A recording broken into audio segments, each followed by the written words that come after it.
नमस्कार. पुस्तकाचे नाव श्री स्वामी समर्थवाडीतील तुळस.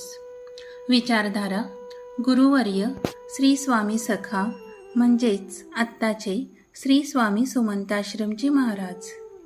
संकलन कुमारी स्मिता पाटणकर आणि अभिवाचन सौ संपदा नेताजी जाधव.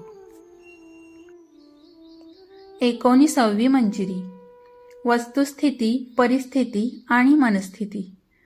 उपासनेला दृढ चालवावे, भूदेव संतांसी सदा नमावे, सत्कर्म योगे वय घालवावे, सर्वांमुखी मंगल बोलवावे. प्रत्येक स्वामी भक्ताने आपल्या स्वतःला अंतर्मुख होऊन पाहावे. सातत्य व सेवा श्री स्वामींसमवेत काटेकोर पाळावी व अंगीकारावी, जेणेकरून नित्य नियमित पूजा, पाठ, सेवा, भक्ती, जप, नामस्मरण होईल. आयुष्य मातीमोल होऊ देऊ नये.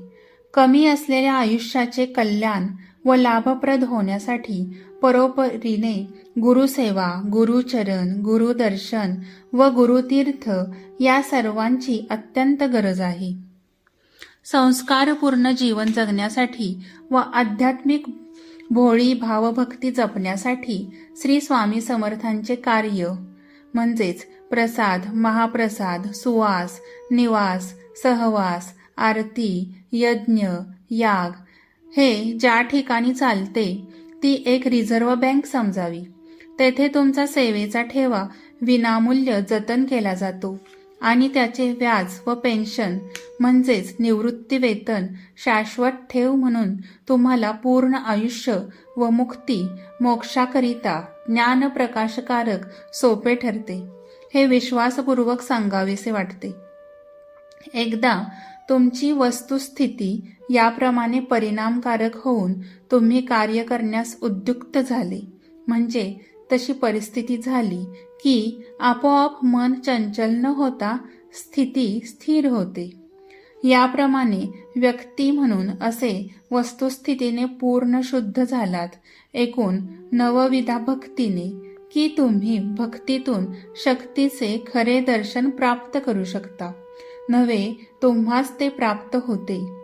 त्यासाठी सप्तरंगाचा एक रंग होऊन रंगी रंगला श्रीरंग व्हावयास पाहिजे, म्हणजे अवघा रंग एक झाला याची प्रचिती येईल.